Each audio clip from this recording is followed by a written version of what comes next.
I am still not in love with the music I'm using for that timer. I gotta step it up. It seems like it's kind of a bit slow, I think. Andy, you there? Check your mic, Andy. You hear me? Yep, now good. Very good. All Good, good. I was just getting very excited about seeing your holiday photos. right. Yes, that's what I have. I have a whole presentation. Let's get you. Oops. Let's get that one up Oh, here we there. go. Here we So, go. So Here we kick go. the other one, perfect. then we should be good to go. Yeah, there you go. Dizzying. Awesome. So, yeah, this one's gonna. So this is a little. Oh, there you go. This is gonna be a little different again because Yep. Andy has not actually got the full debrief on the trip I took to Denver. So this is going to be kind of letting him know what I did, and like at the same time as letting the whole community know what we did in Denver. So actually, while we're still waiting for people to come in, real quick, Andy, does it make a difference if I get in the cold tank right after I wake up, or if I wait 2 or 3 hours and then get in? Interesting question. I don't know the answer to that one. Oh, okay. I'm not getting in first thing. I'm getting in after a couple of hours of work. Apparently, though, the best way to do the cold dip is to do it twice. So you go in, you do the cold dip, and then basically you come back straight out, and you then do star jumps or whatever the case is. Then you go back in again. Oh, So forget it. you No, you raise your body temperature, and then it's enough drop. just to get me in the damn thing once. I'm not going to jump in twice. Forget it. All right. I think you'll be perfect. Are you good? Are you still doing it, by the way? You Yeah, still I doing it just every day? restarted. The winter was too cold for me. I just cleaned it up and refilled it, and yeah, the last couple of days I've been getting in. Brilliant. So No, it's great. And you know, we've obviously just got our sauna ready to go. oh, So perfect. we've got to get the electrics in, and then that's good to go as well. So you got to get 45 minutes of heat and 50 minutes of cold every week, and then you're done. You're You good to go. live to be 150. Yeah, Exactly. that's the point.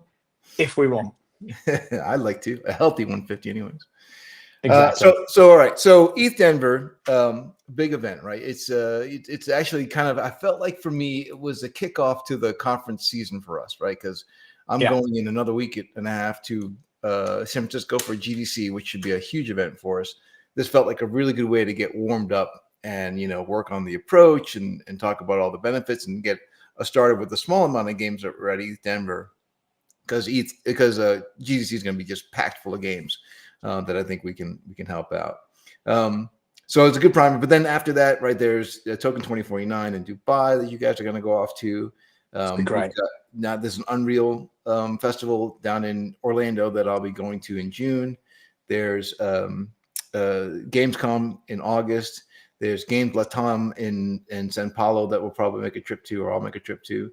Again, hitting a lot of gaming conferences because again, we want to get our brand out in front of all these different game projects that are feeling the pinch of, hey, no one's downloading and installing our games anymore, because again, that is an old model, and this is a much better way to get your game, get past that hesitation that people have about getting into the game. So, well, anyway, we'll talk about all that in a second. But anyways, throw it to you real quick. That kind of your feeling too for this is the kickoff of the conference season for us. Yeah, and it's a good way to kick off as well. I think. I think you know. I mean, from the sounds of it, you came out with lots of good connections. Again, it's nice to sample into the marketplace without actually saying, we're going to be at GDC where every gaming company under the sun is going to be there. And you're getting feedback, which obviously, look, the whole point about anyone who tells you that they've got the perfect idea and they just go in with the perfect idea and it runs, is either you know a god or they're lying. Yeah, and I Right. think that this kind of tester works really well, mate. So I think it's perfect. And how many people were at EthDenver, by the way? What was the? I don't know that I ever got a count. I'm going to say 50,000, 200,000, but I don't know that I ever got a count. Wow. Somebody, maybe Okay. if someone in the who's watching the stream can give us a number that they find on the internet while we're talking, that would be awesome. That'd be helpful. Yeah.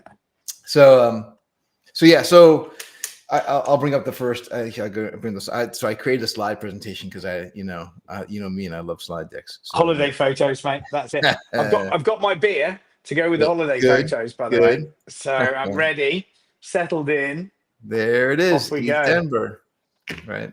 So I was there I was actually there for 3 full days, and then really I showed up on Monday evening and raced out to an event Monday night. But it was to see the guys at Straight Fire at a story event, which was a long line, still a little bit cold in the evenings. Got in, missed the Straight Fire guys. I didn't get to catch up to them, which is kind of a shame. And I think I got only like the last bit of the last talk. So, anyways, that was the first event. I went back to the hotel room because it's 2 hours behind my time, and I was pretty well shagged out. So we'll start our conversation with how it went on the first full day, which would have been the 26th. And I don't know that this follows exactly. Yeah. So I went out to the convention center for a little bit on the 26th. It was still, no, 26th, it hadn't really opened up yet. This is, I guess, from the 27th. 26th, instead, what I ended up doing was there was a VC breakfast event, and I ended up giving our pitch again to, it was, again, a good sample of how do we pitch and this is fortunately a VC who had a good understanding of how games work and what's going on in the gaming industry. We had a meeting of the minds about, yes, cloud gaming. Everyone's kind of recognizing that cloud gaming is the way that people are going to game in the future. It's really expensive to do right now, and still having the problems that GeForce Now is having, where people show up on Friday night and you got to wait in line, and it's not, and the servers are bogged down. And I explained to him that, again, the difference is the technology. Like, our technology stack is so different because we're using a decentralized network. And again, we feel like we can be supportive of NVIDIA at some point, where we'll take some of their excess load because they can't scale like we can. If they went out and bought a bunch of machines to hope to be able to handle their load on Friday night, on Tuesday afternoon, those machines would be useless to them and just burning energy and not getting used. So they can't scale like we can scale. So, and he understood that, and kind of, he was kind of, by the end of the conversation, he was saying things before I could say them about us, and it was great. That's was he a gamer and a VC, or was he a VC gamer? Was he both? Okay, perfect. I think he was both. We started, because we started going back talking about games that we had played before. That some of these games are pretty ancient, but like Soldier of Fortune, which was a great PC game. I always go back to that one. That was the first time you could do location-based damage when you were playing a shooter. So I walked around and just plugged people in the kneecaps and watch them fall, and that was fun. And he remembered the game. Aliens versus Predator versus Marines was the other one that was a good one that we played a bunch of. He and I both. So yeah, that was a good conversation. And then, you know what? I ran into a guy whose last name was YOM, another VC guy. Yeah, he saw. He didn't have it. His name tag just said David Y, but he comes over to me and he's like, "Hey, YOM, that's your name, right?" And I'm like, "Yeah, that's our name of our project." He goes, "Son of a gun, that's my name too." And we laughed about it for a little bit. He's a good guy. Nice. I got his contact info too. And you know, on the name thing, by the way, quite often it happened last week again. It's happened obviously a couple of times before. People have said to me, because obviously crypto is full of pseudonyms, isn't it? Yeah. Loads of people are like, "Is Outlaw his real name?" I'm like, "Yeah." Now, obviously, I'm a crisp, so people are like, "Yeah, we've heard of that one." But Outlaw, people are like, "Really?" So, like my granddad always said, he was an outlaw for 80 years and no one ever caught him. Yeah. And then I met at that first event early on the morning of the 26th. That was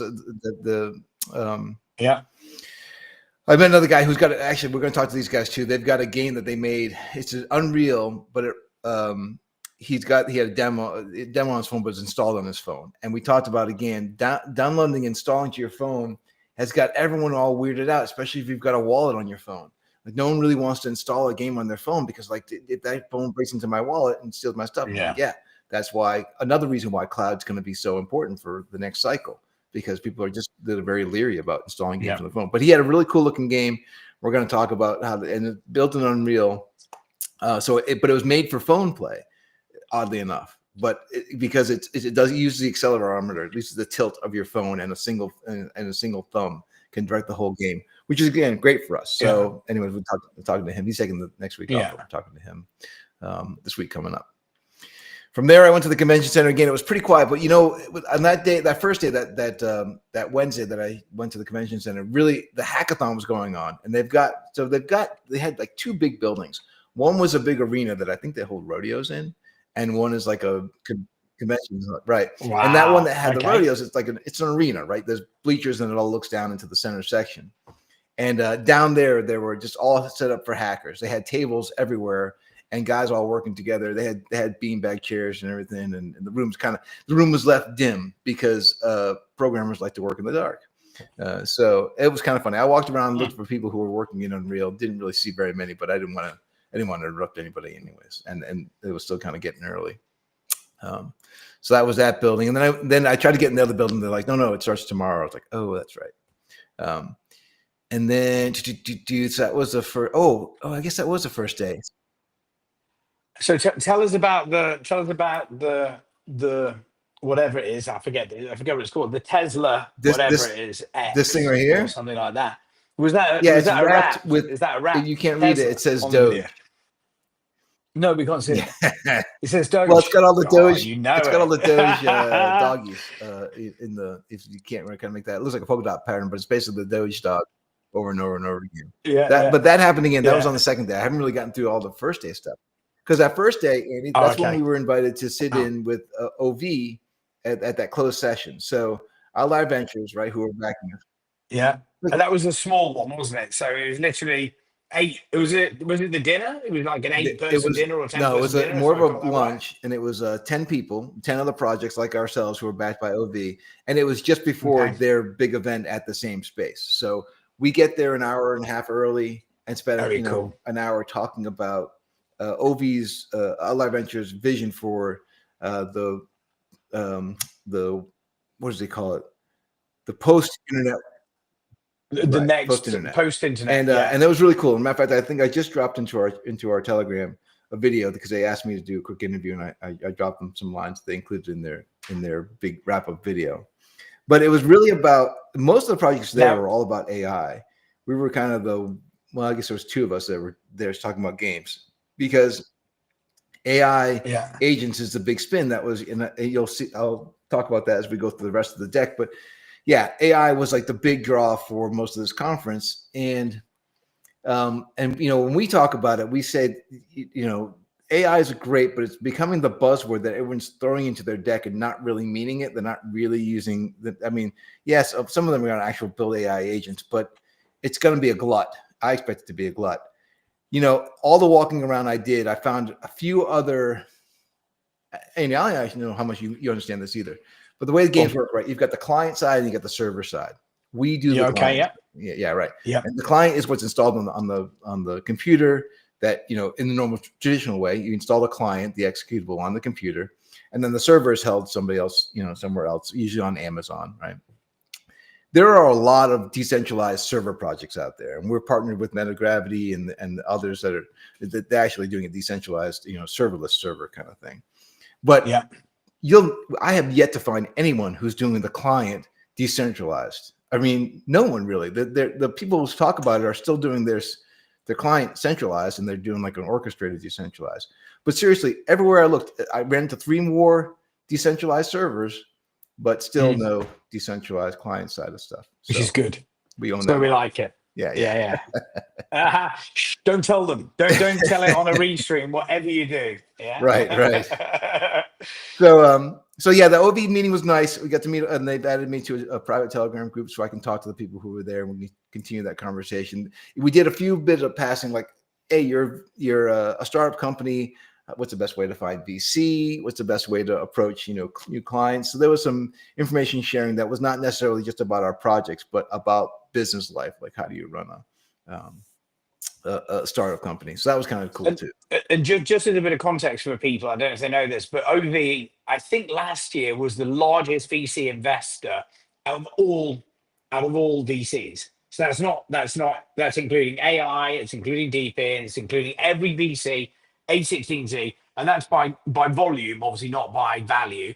But to be one of 10, invited to a private party is pretty cool. Yeah, Jeff. I mean, it's pretty. I think sometimes people don't quite realize how big OV is because we're in this sort of small crypto space that we just think, it's a crypto VC. Yeah. Well, I want to think it's because Jamie recognizes that I've done the Aussie thing too, so we get that kind of common ground. I think you get on quite well with them anyway, don't you? Yeah. I mean, we had a few beers in. There's a few people I really haven't very many people I have run into at a convention that I didn't get along with, but there maybe 1 or 2. Guy on the airplane I'll talk about maybe. I didn't really. Oh yeah, not tell us later. Or give us a good story if it's a Yeah, a non kind of super controversial one. So after that, they had the OV had a party, and I went to that, and they had their big event there, and met some people there. Good folks. I mean, I don't want to. There's nothing to note so much, and I don't want to make this last forever. But then after that, the last event. So this was like the first day I'm there, and it was my hotel was. This is what I figured out too, Andy. We keep on forgetting this, right? Here's a tip for anybody who's going to conventions: get your hotel room close to the convention, because I thought I was saving us money by getting away from the convention because it was cheaper, but you have to spend that in Uber costs anyways. Totally. So I ended up being away from 8 in the morning until like 9 in the evening. I just had to pack a backpack with me because I didn't want to have to pay to come all the way back by Uber. And if I had any kind of break, which this first day I didn't have any break anyways. But anyways, do yourself a favor, get close to the convention center, save yourself the Uber costs because they can get a little pricey too after a while.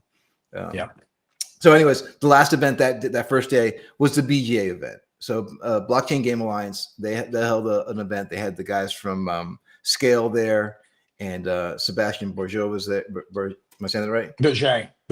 I think it's Bourget from Sandbox, basically. Right. Yep. They were both speaking when I showed up. I met Flav, who if you remember, I interviewed him a while back here. Super nice guy. We hung out for a little bit. He was really cool. And again, the VGA is just a really strong. You'll see in this deck. They were super. Actually, they might be the very next slide.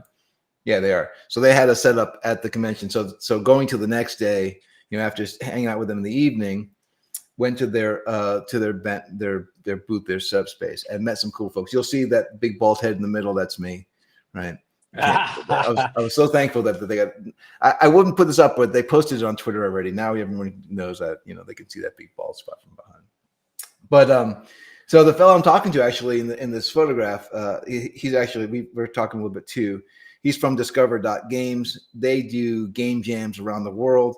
So he's going to help us when we want to start doing game jams to also bring projects to our network. He seems like a really super helpful guy, and so we can talk about more with those guys too. But that was not the first. Was that the first event on that second day? No, I guess it was. I had right to the convention center on that second day. I also ended up talking to a pretty. I don't want to spill the beans, so I'm going to be cryptic. But not fairly. One of the bigger games in the Web3 space. I spent quite a bit of time talking to them. We're going to be continuing that conversation. It's a very cool game. You did tell me this one. This is a very cool game. It's a very cool game and very well suited for what we're doing because, again, that download and install hesitation is just a killer, right? It stops people immediately from wanting to play a game that they really would fully enjoy if they just go ahead and just play the game. So having on a cloud just drops that barrier out entirely. So that's what we talked about while I was visiting their booth. They agreed. So again, it's one of those, I've taken the next week off after Denver off, but let's talk the week after that kind of conversations. Nice. So anything you want to drop any more hints on that? Or no, I mean, the only thing I was going to say is these BGA guys are really good. Sebastian obviously is the president.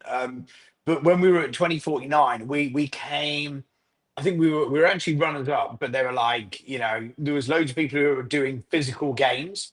When I say physical games, I mean actual games that you can play, etc. And some really cool games. And we came second in the BGA awards. But they're really good at promoting the business, really good at, looking at how blockchain is developing, thinking about things differently. I think that's Flav on the left-hand side, isn't it, as well? I think it is. Blue jumper. Yeah. So, but I like those guys a lot. They're very cool. We actually have got a few. So we're members of the BGA, aren't we? We're members of the Dutch Gaming Association. There might be some other kind of announcements coming in the next couple of days as well, actually, for people to watch out for. Right. Yeah. And they fully understand, when I talk about why cloud gaming is the way forward for the industry, they're on board entirely. They totally understand that narrative. Let's see. All right, that's the next. I just want to quickly see what the next slide was going to be before I go to there in my notes. So I went off and I had a lunch. That's where I met the VC for lunch. That went really well, and it was good because again, I had to go through. This is someone who had very little understanding one of the partners, like we met with their partners, but he himself hadn't heard the pitch yet. So I walked through the entire pitch again, and that's just, again, really good practice for us, I think. But yes, so from there went to the DePIN dinner. So Scott, who is with Peak, was speaking. He was one of the interesting kickoff guy. He's one of the kickoff speakers at this event, and I like again, another reason why we like Peak so much. Scott he says it much better than I'm going to be able to say it, but the idea that the way that DePIN helps people in the future, the idea of decentralizing revenue, putting money in the pockets of people because you're helping, farmers do better in their area, or you're helping weather information get passed around to more people in a cheaper way and a much more efficient way. And again, GOD was they do location-based information too, so something that's complete with Google Maps, that kind of thing. And I think they sell their data to like drones. They say they can get within like 2 centimeters of your actual location based on your phone data. So which is that a good thing or a bad thing? Well, it depends on if you're doing bad things, I think. yeah, exactly. Yeah, I love it. But it was a big dinner with all these different DePIN projects all in the same room. So it was, again, information sharing about how the reason I took a picture of this slide from GOD is because their tokenomics mimics ours. I haven't seen very many people do this, but the same thing that we're doing, where they have a cap supply and they burn. The more usage on the network, the more they burn. So we're doing the same thing that just supports, a deflationary price on the token as opposed to inflationary price of the token. So it helps, again, the idea that there's going to be less out there. It incentivizes people to use our network because the more our network gets used, the less tokens will be available for supply, which again supports the price action. It looks like they've also got a staking, which earns extra rewards in your node system. I'm not sure if that reads in the correct way, but again, it looks like there's some, I don't know if they were saying, because I don't. Or is it just normal staking? Yeah, it could be normal staking.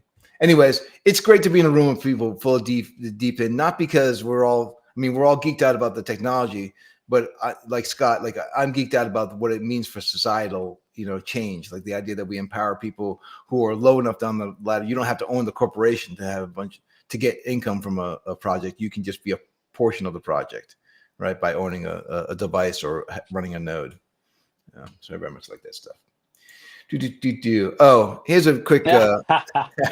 So This is the thing. Again, if you haven't been to conventions before, really helpful tip that you'll figure it out if you do go to conventions. Maybe you have a conversation with somebody and you exchange your Telegram information. You didn't take a picture of the two of you, so you remember who it was that you spoke to. Now, the dude in the middle, who's pointing at the camera, his name is the Economic Ninja, and has a YouTube channel. As it happens, I've been a subscriber to his channel for maybe 3 years. So I'm walking to the bathroom, and I walk by this guy. I look up. I'm like, "Holy crap, that's the ninja!" And I said, like, kind of loud, and he waves over to me. And it turned out to be a super nice guy. We actually had quite a conversation. I explained to him what YOM is and what we're building. He's an investor, so he goes out and finds projects now. He's made enough money on YouTube. So if you haven't looked up the Economic Ninja, totally worth looking up that channel, because he's got good information that covers the crypto space and just general economic help for people who are like getting involved in like, I think he would say that he started off with Robert Kiyosaki and then kind of worked his way from there as Rich Dad Poor Dad, if you're familiar with the book. Yeah. It's just come out again. It's got in the top 50, hasn't it? Books again.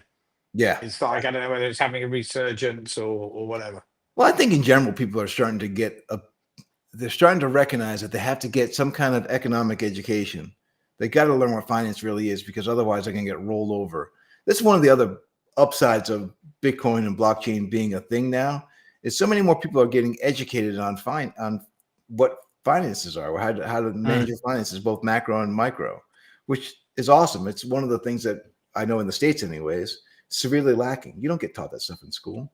No, not at all. I mean, we got nothing. I mean, our economics was macroeconomics. And that's if you did A level. There was no, okay, you are going to get taught how to manage a budget. You're going to get taught how to make money. You don't have ISAs, but what stocks and shares and stuff like that. There was none of that. But in fact, there still isn't, I don't think. I think we need to spearhead that. Yeah. I don't know that I ever even heard the term interest rates when I was in high school. Like, Yeah, isn't that crazy?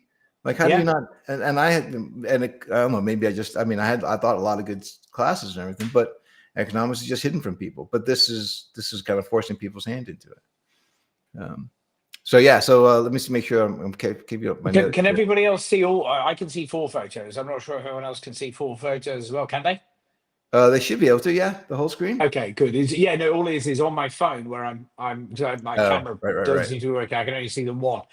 So did you take a photo of the guy on the right because he's got a bigger beard than you? So that again, Is that it? I keep telling my wife, and I'm he gonna grow confirmed it. it. When you have a Yeah. big beard, and his is bigger than mine, it's true. I felt a little underbearded. But when you have a big bushy beard, it's very easy to approach another guy with a big bushy beard. It's a conversation starter immediately. He said the same thing. And I told him, I said, my wife doesn't understand. That's a reason. The beard is partially to keep my face warm and partially to strike up conversations. And he's like, absolutely. This is exactly why I I do love it. Yeah. So, yeah, he's a good guy. So we're going to be talking to him in a little bit too in the next couple of days. Nice. So let's see. So on day 3, because at this point, day 2 was kind of quieter than day 1, but day 1 and 3 were just crazy. So let's see.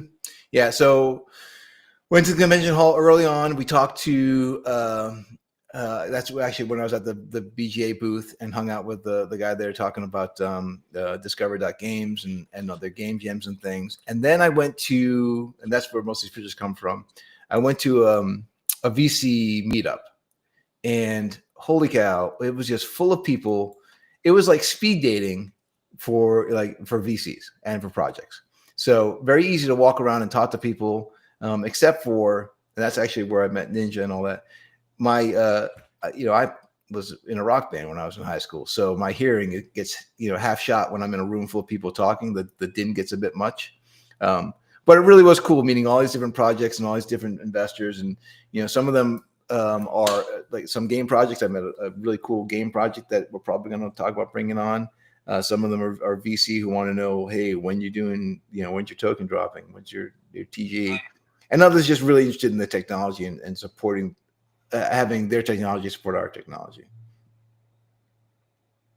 And you've been at a number of these VC events, and I've always marveled at your ability to just start conversations with people.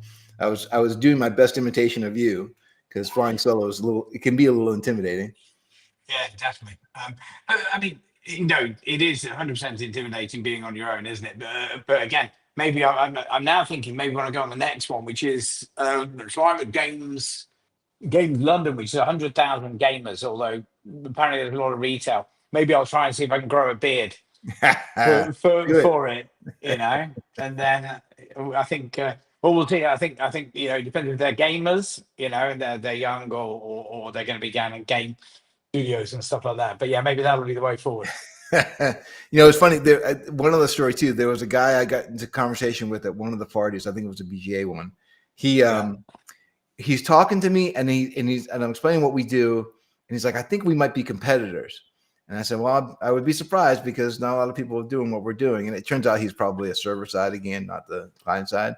But as we're talking, he finally kind of fessed up. He's like, listen, I'm just a business guy. I actually don't know very much about the technology part at all. I know how to make the deals, but the technology gets lost on me. I'm like, yeah, okay. That can happen. Nice. That happens to me as well. And it happens to you, Andy, too. Sometimes I was like, you're come explain to this programmer what it is that we actually do at that level. He's the best. The conversation with because you had the Meta Gravity guys on, didn't you? Yeah. That meeting was just the craziest meeting ever. I understood about 20%. Well, they were all words they were saying. Didn't understand any of it. They were talking about quantum physics at one point, and then how the two. Anyway, I was just like, "It sounds brilliant." I got really excited. But no, I know what you mean.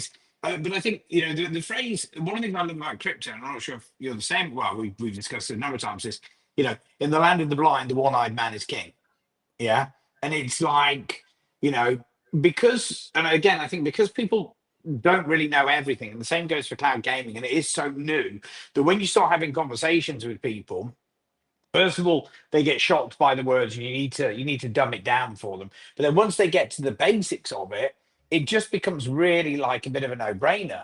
You know, everyone's like, yeah, this sounds, it makes sense. And I think within crypto, because it is also new, people are very interested to, yeah, people are very open-minded, I think, you know.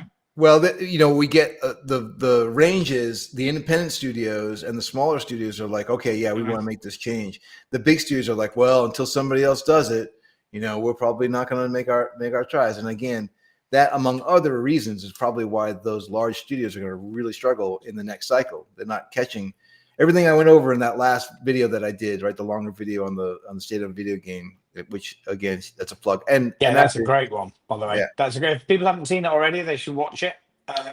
Well, they should first subscribe to our channel if you haven't done that, our YouTube channel if you haven't done that already. So right now, go ahead and hit the subscribe button, and then like this video while you're at it. That'd be helpful.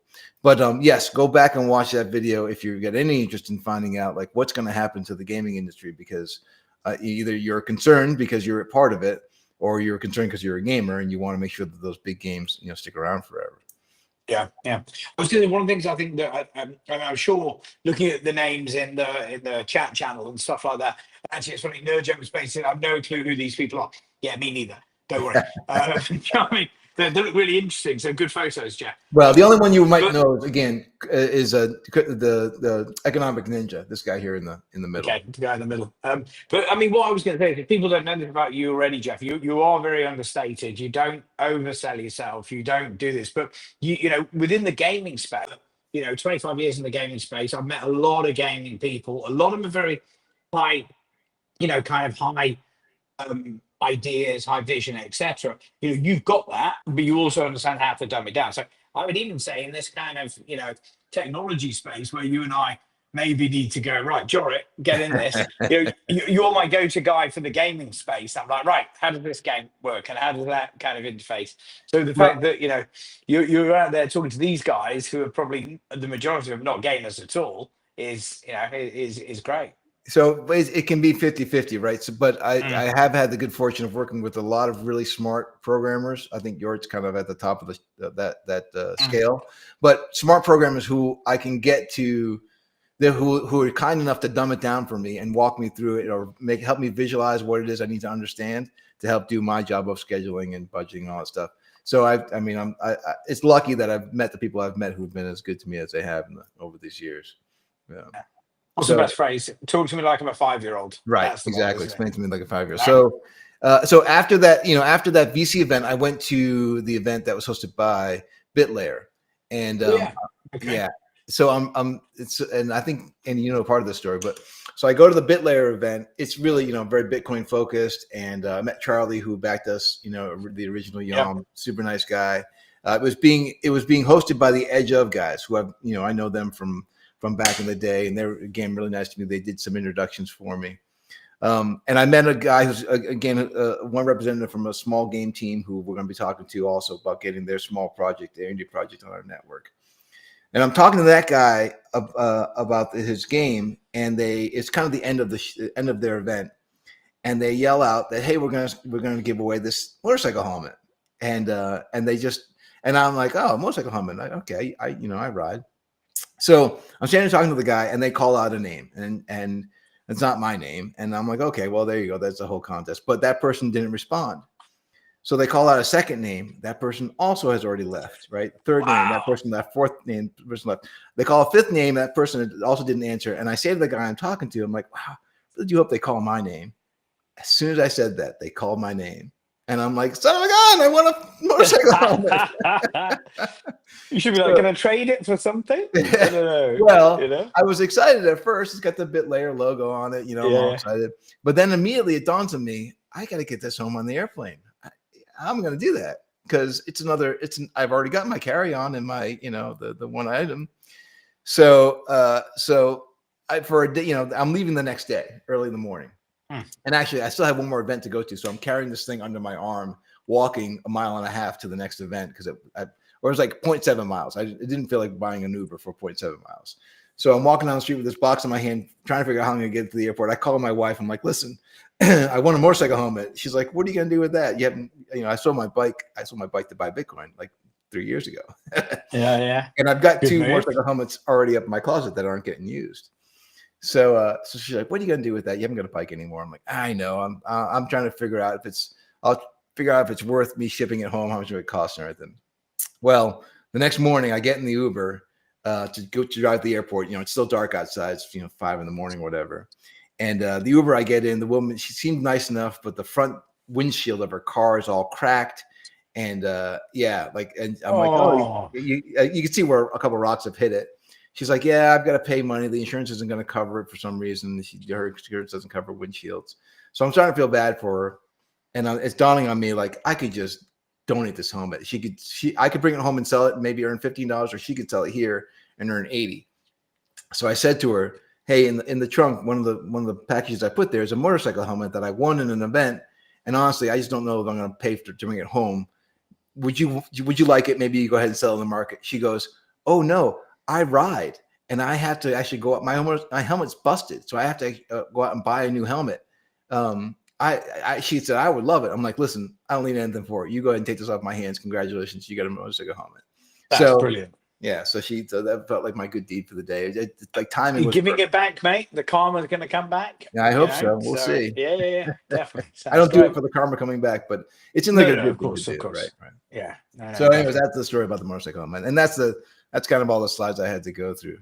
After that BitLayer event, I went to one more event that was hosted by Somnia. They were really cool. Met some good folks there. Guy went to my university. One of the guys lives in my hometown. So it was just kind of it was a good, ultimately, EthDenver was really good for the long list. I would say the other hint. So here's a second hint for people who are going to conventions. If you're going representing your company or anything like that, even just going representing your own little project, make sure either the night when you get back to your hotel room or the first thing next morning, write down notes about the people that you met and what conversations you had. Because if you try to do it after your flight 3 days later home, you're going to forget the first people that you met and the conversations that you had. So I was being very diligent about making sure I kept notes every single morning about what I had done the day before, as much as I could remember. That's good. Do you think you want to go again to EthDenver, or would you aim for more of the games ones next time, do you think? It would depend on where we are, organizationally. I think we're right to, and we've already talked about this. We're concentrating on game conferences from here to the next, whatever, except for Dubai, right? Because we want to fill up the network with a bunch of games. EthDenver didn't have a full stack of games there was actually, except for the one big one that we're not talking about, there were really few games. So I think if we had to choose, the priority would be lower on EthDenver than it would be some of the other ones for the game side of things. Now we get a year out and we're like, no, we're trying to meet more infrastructure connections, or wanting to talk to, I guess that would be the big thing, right? Infrastructure connections. One thing we didn't get to talk to, and that we should have, and then we probably still will reach out to is Story IP, right? We can probably get there through StraightFire, right? Because they were partnered up with StraightFire. But there can be some real benefits there for projects who get launched on our network who want to build out their IP, starting from a game side of things. So Story would be a helpful one to talk to. So, and you could see us like in a year from now go, okay, now we have to go to EthDenver because we want to get closer to Story because they're helping our projects who are launched on our network. So I won't say no exactly, but I think games are probably where we do want to focus for a while. Yeah. And Joe, it's funny you said this. I think you said this ages ago, that you could easily go doing talking events from one to the next. And when we looked at the event list, right, I think I might have frozen there for a second, but there was one on Tuesday and it was 400 gaming companies. And I was like, I can't do 400 gaming companies. You're then doing EthDenver. Then we've got GDC. Then we've got 2049. Then we've got, blah, blah, blah. And each of them have events that go, well, you probably could, I reckon, if you were single, no family, there are certainly pocketfuls of money, or actually, I don't know. I think the point is that we're quite cautious around, where we spend our money as well, aren't we? There's no point doing it just for the sake of it. But, my buddy Wayne, who I did the interview with from FIO, he goes to all of them, and he's almost probably never home but FIO also does a lot for many different parts of the cycle, so they could help us out, right? Because they can be a wallet for games, but they can also help out other projects that need wallets, with easy access. So yeah, some projects, it makes sense that they go to every single event. I don't think it makes as much sense for us, but yeah, you could go. I mean, you could almost never be home for the amount of events that happen all year long. Here's where Kelly goes, right. Tick. Are we getting divorced? Tick. Right, He's just spent like X amount of time away from home. My wife's an introvert, so she'd be like, "Yeah, off you go, have fun." She'd be like, "See me once every month or so. It'd be perfect for her." So what else did you think? What was the best bit? I'll tell you what the best bit was. So, last week was a week where the charts were just kind of looking ugly for everybody, crypto side of things, right? People were kind of all you would from my Twitter feed and everything, people looked all doom and gloomy. But the convention, it wasn't really as much that way. There were still some people who kind of felt down. But what was helpful, and I say this about every convention I go to, you immediately recognize that you're not the only one building this space. There are thousands of people who are, and hundreds of thousands of hours being poured into the business of blockchain, right? Yep. So if you ever thought that, hey, either I'm too late and I've missed the boom, or this stuff is vaporware and gonna go away, go to one convention and it'll completely disabuse you of that, because there's so much great stuff going on in the space. So that to me is always the best part, the amount of energy and the revival of your sense of, am I doing something for no good reason, or is it really gonna last? That immediately, again, gets into your head. And do you know what I was going to say? I think that vaporware bit is a perfect example, because if you read the traditional press, or you're over in a kind of hyperbole where you're listening to people talk about crypto and isn't it amazing, isn't it the best thing, or you're a non-crypto generally. And if you're a non-crypto, and then you start reading about it in the press, you read about Bitcoin, you might read about Ethereum, and then you'll see all this stuff about meme coins, and how 98% of them are either rug pulls, or well, not necessarily rug pulls, just like failed projects or whatever the case is. And that's where I think it's really nice for me personally, where you go out and you meet other businesses that are doing, YOM could be at EthDenver, or it could be at, I don't know, NVIDIA, what is it, GCC. It could be there. Right. It's easy. It's a proper business that actually has, a token that goes with it. And I think that's the real interesting bit. It's about utilization. For me, it's about utilization of crypto for a real world, uses. Yeah. And then, so we have a question someone's asking here. JL's asking you, what do I mean by the next cycle when I talk about games in the next cycle? So again, JL, I'll point you back to the video we did 2 weeks ago. That's the state of the gaming industry, the state of the video gaming, I think is the name of it, special report. But you'll see in that report that from 2011 to 2021, games were on a trajectory. It's just about 10% compound annual growth rate. Everything was going up. But we're in like this 3 year, since 2001 to 2021 till now, we're in like a 3 year lull. What I mean by the next cycle is the cycle that breaks us out of that lull, which, maybe it lasts another year. But it's going to be the new technologies like ours, where cloud gaming has a real infrastructure that works. There's no lag, there's no wait time. Anybody can play a 3D game on their, powerful 3D game on whatever device they're running. And that opens up. And then with the serverless servers, the kind of things that Metagravity is building, the idea that new game genres will take off, things we can't even imagine of now. They're massive worlds, or they're persistent worlds, or they're storytelling in a different way. Who was I talking to yesterday? I was talking to someone yesterday about the idea of, and I have a Medium article about it, the idea of you've got a scene from a 5-minute scene, a play, say, and it's 3 characters interacting, but you control the third character. So the other 2 are controlled by AI.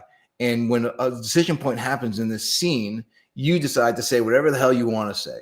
And the other 2 characters are AI, and they react however they want to. And then the scene plays itself out.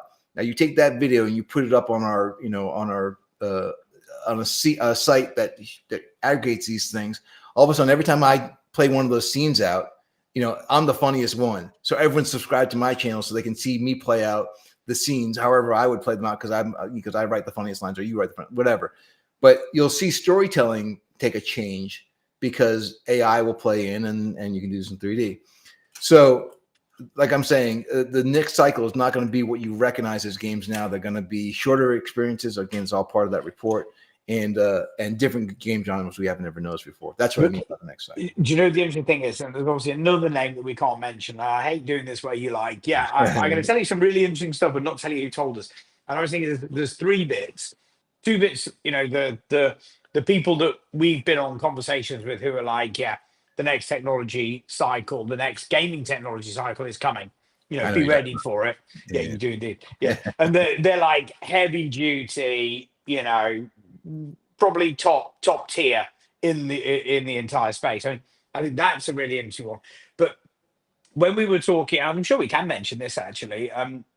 But should I mention? No, I'm not going to mention it because it would be a bit of a spoiler. Let's just say we're talking to one of the biggest gaming companies out there, and you know we're talking about transmedia, and everybody gets excited. And this is where the emergence between what we're doing from a gaming perspective, how we're engaging with our partners, to then what we're viewing becomes all in one. You know, I mean, I don't want to be Ready Player One because I think Ready Player One is very binary. You know, it's real world and it's, you know, fictional world. We're now it's not necessarily augmented reality. It's the convergence of entertainment. Really, I think that's the most interesting bit. And I think if we get this right, we're on the perfect timeline. Yeah, you know. Yeah. Exactly right. I say if we're going to get it right, and I know we're going to get it right. So, interesting question from Frank. Frank's saying he wants to buy the YOM merch shirt. Yeah, to be honest, whether it's this one or that one, right? They're both made by the same person, aren't they? Yeah, I think so. Yeah. So these are custom. Yeah. My wife is quite skilled and crafty, and she has all the equipment to make do the vinyl transfers. So these are custom made for us because we wanted to have some custom made shirts that we have special phrases and especially made for conferences and things. We are planning on putting up a site that allows you to buy shirts, but it's not live just yet. We want to make sure. I think we're hemming and hawing about what's the best phrase for us. Is it get your PC off its ass and earning you money, which is a good phrase. Maybe we have a competition. Maybe we have a competition for the guys to see what the thing. Because it's funny. It's funny you say that as well. I've got. You know, and you said this as well, and Kim, who's one of our advisors, who was at PlayStation and blah, blah, blah, said it, that the merch that you get when you join a company and what you wear is your brand. It's who you are. It's about the business that you support. And I think there's also a bit where we definitely don't want to be, you know, we got some deliveries from a German company who've been really good into the Spanish office, and the actual quality was awful. Now we could put a merch shop up tomorrow and go, right, merch shop, come and sign in, guys. We're going to make 50% profit on it. Isn't that great? Whereas actually, I mean, me personally, I think Jeff's 100%. Well, I know you're 100% the same as me. We want people to be able to go and buy really cool things that last for a long time, that are really good quality, and that they love. You know, and I think that's coming. All right. So sorry, Frank, I can't put my wife to the millstone just yet. She's trying to raise 2 rambunctious kids. What else did we not touch on? I don't know. I'm looking forward to the rest of this week. Well, I guess tomorrow's Friday, but here in the States, we have a big in DC. They're having a big crypto meeting with Michael Saylor's going to be there, and some of the other big names talking to congressmen about how do we bring the U.S. back up to speed, so it's not so it actually works in this country, which I think is helpful for the whole the industry. Word on the street is somebody bought 10 million, and I'm sure it's a fund that it doesn't touch, because I'm sure it's the same regulations in Europe as it is as it is in the UK as it is in the US. You delegate as soon as your business acquisition, you can't touch any of it. Right. But that business just bought 10 million of BTC and ETH. Yep. Now, if they know something or they don't know something, they're making a choice, and they're making a decision that it's an investment. You know, right. That's the point, isn't it? Let's see where these charts go for the rest of the week. I'm going to go that way. I'm going to go up. Yeah, but don't quote me on that. Not financial advice. Right. It's not financial. None of this is financial advice. This is not life advice either. Don't take advice from us. Look at us, 2 old men. Get T-shirts from us, definitely, without a doubt. But that's probably it, really, isn't it? You know. All right. But look, I think I was just going to say, you know, I think it was really good that you did the EthDenver thing. And it looks like you met some really cool people. I mean, even catching up with the OV guys and meeting Flav obviously over at BGA, I think that the relationships that we're getting within YOM now, and we're going to have over the next couple of years, are amazing.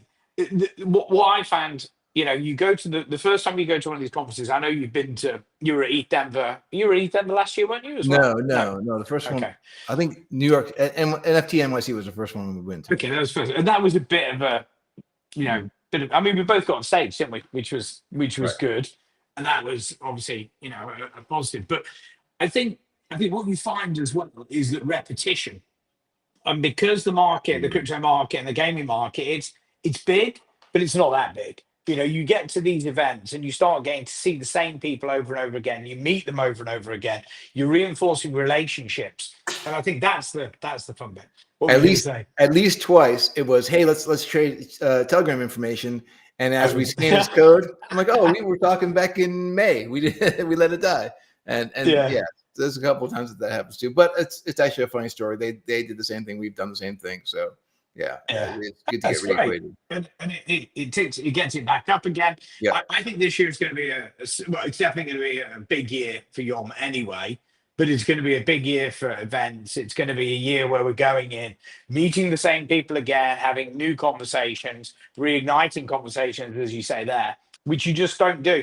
I mean, look, you're in South Carolina, I'm in Barcelona. Jorit's in Utrecht with the dev teams like Rowan and Dirk, etc. And it's kind of, you come to these events and you meet people, and that kind of, no matter how much we go into the gaming space, and no matter how much we become immersive people, they always joke about it's touching grass, isn't it? But I actually think touching, face to face, it becomes a different game completely. It is nicer. Yeah, it is nicer to get in the same room with people. Absolutely. Yeah.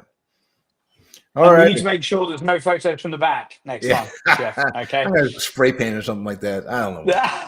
Definitely wear a hat. Really I'm not going to be that vain. All right. Well, thanks everybody for tuning in. Again, if you haven't liked the video, please do so. Comment and then comment again, because all those comments bring our video up higher in the algorithm. Certainly subscribe to the channel or follow us on Twitter if you're not doing that already. And then again, even our tweets and everything, follow, comment and then comment again and then retweet. So that all that stuff is very helpful to us. We're growing fast, but growing even faster still would be better. The network going live is right around the corner. The nodes going out to the testers right around the corner. GDC is right around the corner. So much is happening in the next 2 months. It's March Madness for us, just like everybody else. I was just thinking, actually, if you haven't got anyone on maybe the week after the gaming conference, maybe I'll come back on and we could do a little chat. We should totally do that. Yeah, we should totally do that. That'd be that's the show. 1st to the 4th, I think, because 100,000 gamers going. And actually, I've got some names here, which you and I have been banging backwards and forwards. And obviously, you're the game guru, and I'm the game noob. And I've been on conversations with these guys, and there's a couple of them are going, hey, but you must know blah blah blah. He created. I mean, the. Can I say it? Okay. Sure, why not? So the guy who created Call of Duty, I was like, okay. The guy goes, oh yeah, it's this guy here, blah blah blah. I was like, oh yeah, great. And I had to look him up, and I spelled the name wrong, and I had to go back to him and say, right, what's the name? But anyway, then it's like, oh yeah, Call of Duty's in Unreal Engine. I'm not saying that we're getting a game from Call of Duty, so please don't not putting Call of Duty on YOM just yet. Everyone just calm down. Yeah, exactly. I don't want to leave false expectation, but it's really good that the more you delve into this space, the more you kind of get involved in it, the more it becomes interesting, and therefore, I tell you what, I'm very curious people about. are excited. I'm curious to see how many big studio leads, like the Call of Duty type level of people, are seeing the same thing that we're seeing with the change in the gaming cycle, that shorter experiences built by smaller teams that have a tighter game loop is going to be where the attention span goes in the future, or if they're going to hunker down and still try to make those 40-hour, 50-hour experiences. And I'm not saying that they'll all go away. I think that there's going to be room for both. But when a delivery system like ours is cemented in the marketplace, and the idea that you can watch, I mean, it's the difference between watching a 4-minute video on YouTube and an hour and a half video on YouTube. You'll watch both if you're very interested in it, but you always have more time for the shorter ones than you do the longer ones. But interesting. So I'm wondering. I think you're spot on. There's going to be a combination of both. There's something now like 76% of revenue from mobile gaming comes from in-game purchases Right. or advertising or whatever the case is. Which obviously we're really watching what happens on that space. But that's hyper casual, isn't it?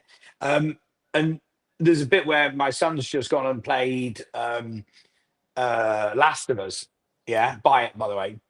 Oh yeah. Brilliant. I think you said Oh the yeah. second one's coming out. It's like, I mean, I got the, well, watch the series by the way. If you haven't watched the series, it was just brilliant. I've got the art of. I've got 1 and 2. The art of books. Yeah. Man, yeah. Well, the Pedro, whatever his name is, the Spanish guy.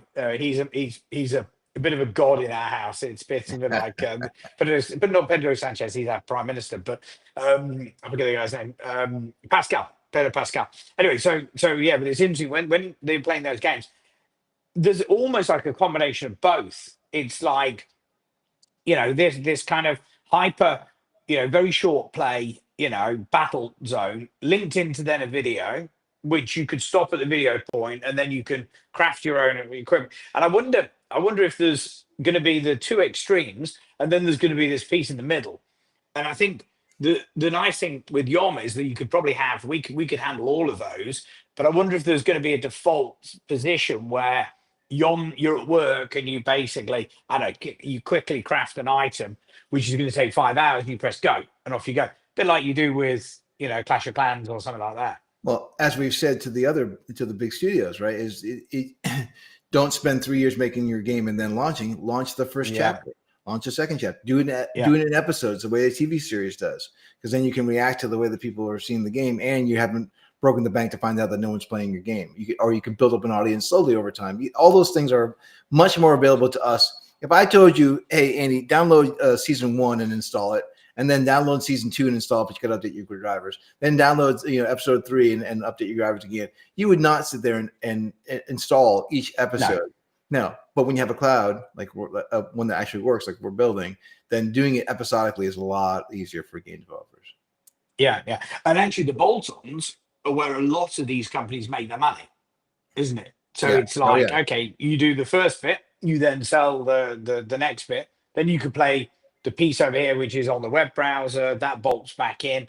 And again, it's this transmedia piece. I think that this is definitely where the future is. And again, a couple of pieces just from a business perspective, I think might be interesting for people. We've got a hell of a lot of very interesting conversations coming up with organizations, but also the one we had yesterday with that big company out of India, those guys, that's a very interesting one as well. I think there's a hell of a lot of fun stuff coming. Again, I'm not going to ruin it. You want to say so much more than we're able to say. Just no, I do. I do. All right. Well, maybe but also, I want to give people an understanding that there's a lot of very interesting stuff coming our way. Anyway, that's me. But thank you very much for the brief. I obviously had my beer, but it wasn't. I wasn't expecting holiday photos of snaps in the Rio Grande, that kind of stuff. But yeah, very interesting, and thanks very much for updating us. We'll do it again in a couple of weeks and get back from GDC. Next week we got a different guest on. So perfect.